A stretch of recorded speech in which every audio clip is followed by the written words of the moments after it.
Hey, Brian, it's Danny. Hey Danny, how you doing today? Good, buddy. How are you? Good, good, good. So at the end of season one, it seemed like Milo really got his confidence back. I was curious like how this second season will kind of build on that and like where we're going to kind of see from here. Yeah, you did see Milo's swagger come back a little bit at the end of season one, and that sort of leads into season two, and then we need to quickly chop his legs out from underneath him Of course, of course. So because there's nothing funny about somebody in a good relationship, right? So yeah. So I mean, it seemed like I was going through like all the synopsis from the whole season. It seems like you have some great guest stars, and it seems like you have J.K. Simmons coming back. Is that correct? Yeah, J.K. Comes back as our boss. He does a bunch of episodes. So yeah, he's on there. Jason Lee doing his first sitcom. It's so funny, Jason has done so much comedy, and he'd never done a live show before, which is how we shoot a sitcom. So watching him sort of figure out how to get his timing down and stuff was a lot of fun to do. Nice, nice. Is there? I mean, what can you say about like the dynamic of everyone? I guess of coming in. It seems like Neil might be having some problems with Amy, and just from what I've been reading. So like, how does some of the relationships between the group change? Um, I don't know that anything is too drastic, because even though it is season two, we're only, from episode 11 to 20. So I feel like sort of things will usually take a little more, a few more episodes for them to change completely. But I feel like for each of us, we're sort of finding our characters a little bit more and some of the things that are funny for each, like the writers keep really enjoying Milo being drunk. So there's a few more episodes where he gets out and has a few too many and says the wrong thing. They're really finding that they like when Gibbs gets caught because he can't stop himself from telling the truth, so he can't keep a lie for anybody, he can't keep a secret. So it's sort of for each character, we're finding different things that people are really enjoying, and we keep calling back on those. Well, I got to say too. I mean, you do a good drunk pretty well. So Thanks, buddy. I appreciate it. that's a lot of. I have no practice because I'm 100% Irish.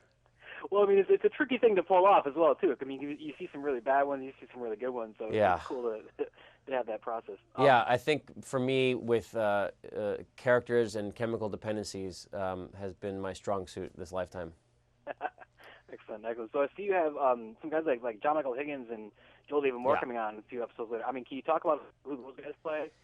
Yeah, John plays. I'm trying to think. He plays one of the bosses that J.K. is always fighting with, and so he steals Perry Gilpin from him, who's amazing on Frasier.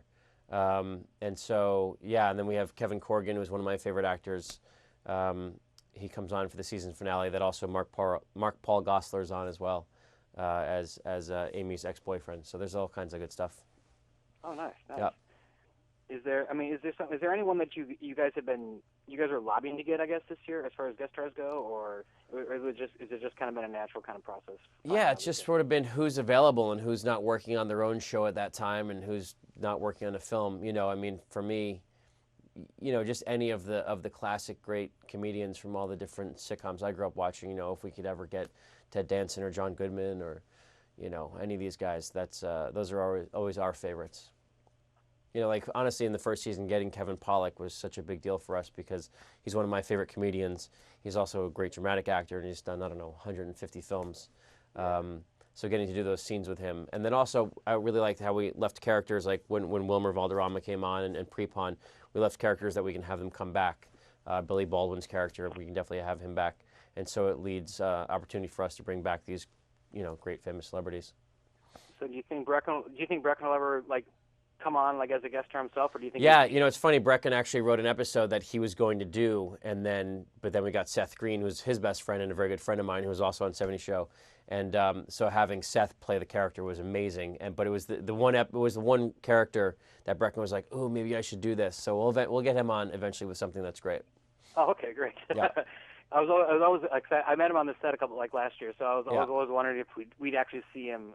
Oh, we'll definitely see him, hopefully pantless, on Men at Work some point soon. Yeah. Excellent, excellent. Is there anything in particular that you're looking forward to the fan scene? Like any particular there were some really crazy moments last year, especially with Edward Forty Hands and that whole kind of scenario. I mean, is there Edward Forty Hands was amazing. Yes. Yeah, I really like this episode. I'm not even sure when it is, where where Milo gets stuck in an elevator, and there's this entire montage of what seems like he's in there for, you know, days, and it's actually only like 10 or 15 minutes, and he gets basically caught when we get this new boss. Everything he does, the new boss walks in on him doing something, you know, picking his nose or whatever it is, and she walks in as he's about to poop in his shoe. And so that was sort of like the reveal of the elevator walking up and him just like, you know, down in a squatted position. That's a really funny episode. Wow, that's great. Is there anything that you're kind of working on right now that you can talk about that you might be? Yeah, I just shot a great movie called Killing Winston Jones. I got to star in that with Richard Dreyfuss and Danny Glover and John Heder. It's a dark comedy, kind of in the genre of, I'd say, grumpy old men.